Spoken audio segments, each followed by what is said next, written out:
Hello everyone, welcome back to my channel Neetu Singh 03। आज मैं बात करने वाली हूँ कजान फेडरल यूनिवर्सिटी के एंट्रेंस एग्जाम के बारे में। But before we dive in, let me quickly remind you to hit the subscribe button and don't forget to press the bell icon. So let's get started.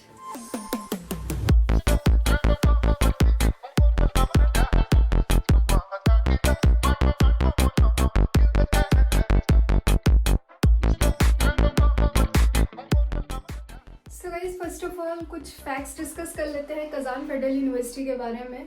आपको पता है ये university बहुत ही ज़्यादा पॉपुलर है। इट्स बिकॉज यहाँ का world rank जो है अप्रॉक्स 300 में आता है। QS वर्ल्ड रैंकिंग आप चेक कर सकते हो गूगल में।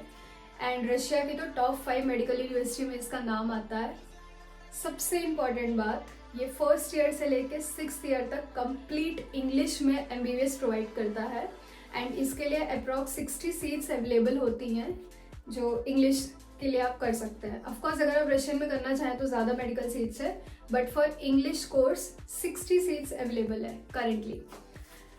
और यहाँ की फ़ीस की बात करूँ तो 4,94,000 रूबल्स है। रूबल्स रशिया की करेंसी है। अगर आप इंडियन रुपीज़ में कन्वर्ट करना चाहो तो अभी के रेट के हिसाब से अप्रॉक्स सेम है। Hostel fees approx 15,000 roubles per year के हिसाब से है। तो आप देख सकते हो 4,94,000 per year university fee and approx 15,000 hostel fee per year. तो ये तो यहाँ की फ़ीस हो गई एंड यहाँ का रैंक एंड ऑल हो गया। तो चलिए अब एंट्रेंस एग्ज़ाम के बारे में बात कर लेते हैं, जो बहुत ही ज़्यादा पॉपुलर टॉपिक है कि कजान फेडरल यूनिवर्सिटी का एंट्रेंस कैसे निकालना है। बहुत सारे रिसोर्सेज क्लेम करते हैं कि एंट्रेंस एग्ज़ाम टफ नहीं है, इजी है, ऐसे ही निकल जाएगा, या फिर कुछ पैसे दे दो सीट बुक कर लो। सो कजान फेडरल यूनिवर्सिटी में ऐसे ही एंट्रेंस नहीं निकलता है, आपको खुद निकालना पड़ेगा। जो भी आपको रिसोर्सेज ये क्लेम कर रहे हैं कि वो कर देंगे या फिर जो भी है, प्लीज़ उन सब चीज़ों पे बिलीव ना करें, मैं यही आपको सजेस्ट करूँगी। सेकेंडली, जो यहाँ का एंट्रेंस एग्ज़ाम है वो होता है bio, chemistry and English. Physics का कोई एग्जाम नहीं होता है। 100 मार्क्स के तीनों सब्जेक्ट के क्वेश्चंस होते हैं। टोटल 300 मार्क्स का पेपर होता है। एंड इस साल 2024 का जो कट ऑफ गया था वो था 250। सो 250 के नीचे जितने भी बच्चों के मार्क्स आए थे उन्हें एडमिशन नहीं मिला है। तो आप बोल सकते हो अच्छा खासा कंपटीशन है, क्योंकि कट ऑफ काफ़ी हाई जाता है। इसलिए भी बोल सकते हैं क्योंकि यहाँ एप्लीकेशन बहुत आते हैं। मतलब ये मान लो अप्रॉक्स 10,000 स्टूडेंट्स अप्लाई कर रहे हैं इतनी सीट के लिए। तो दैट्स वाई यहाँ का कट ऑफ काफ़ी हाई जाता है। तो एंट्रेंस एग्ज़ाम के लिए आपको बस नीट मटेरियल्स का ही रिवीजन करना है एंड उसी बेसिस पे आपका एंट्रेंस एग्ज़ाम क्लियर हो जाएगा। अब आपके मन में आ रहा होगा कि एंट्रेंस एग्ज़ाम होता कैसे है, हमें अप्लाई कैसे करना है, क्या चीज़ें करना है। तो फर्स्ट ऑफ ऑल मैं ये बता दूं कि मार्च मंथ में ही एप्लीकेशन रिलीज़ कर देती है यूनिवर्सिटी।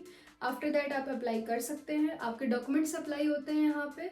उसके बाद 3 फेज में एग्ज़ाम होता है। मोस्ट प्रॉब्ली वो होता है मई या जून में पहला phase, then after 1 month second phase and then third phase जो लास्ट होता है। ये 3 फेज में होता है।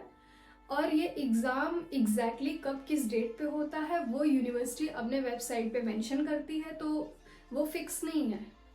तो जो भी एप्लीकेशन फॉर्म आएगा उसके बाद वहाँ पे मेंशन हो जाएगा फर्स्ट डेट। जैसे ही फर्स्ट एग्ज़ाम हो जाएगा फर्स्ट फेज़ का, देन नेक्स्ट फेज़ की डेट कुछ दिन बाद आ जाएगी।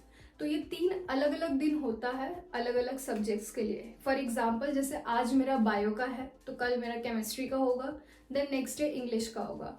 और एक लास्ट रिजर्व डे रखते हैं कि अगर बाई चांस वेबसाइट की प्रॉब्लम की वजह से या फिर कुछ ऐसे टेक्निकल इश्यूज हो गए कि आपका एग्ज़ाम रह गया, तो लास्ट रिजर्व डे पे आप कितने भी पेपर, चाहे वो एक खराब हुआ, लाइक एक में प्रॉब्लम हुआ, 2 में हुआ, 3 में हुआ, जितने भी प्रॉब्लम हुआ आप एट द एंड उसको फाइनली रिजॉल्व कर सकते हैं। तो वो रिजर्व डे होता है। तो इस तरह से 3 फेज में चलता है।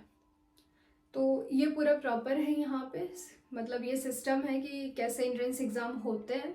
तो इंडियन स्टूडेंट के लिए जो सबसे बेस्ट चीज़ होगी वो ये होगी कि वो मार्च मंथ में ही एप्लीकेशन फिल कर दे एंड देन अपना नीट एग्ज़ाम दे दे। आफ्टर दैट जो भी फेज़ आता है, मोस्ट प्रॉब्ली फर्स्ट फेस ही रहेगा, बट फिर भी बाई चांस अगर यहाँ का एंट्रेंस नीट से पहले हो जाता है तो आप सेकेंड फेस में दे दो, बट ऐसा होगा नहीं, क्योंकि अगर यहाँ पे होना रहेगा तो मोस्ट प्रॉब्ली वो या तो मई सेकेंड या थर्ड वीक में होगा या फिर जून के फर्स्ट या सेकेंड वीक में होता है, जो अभी तक का पैटर्न आ रहा है वो ये चीज़ है।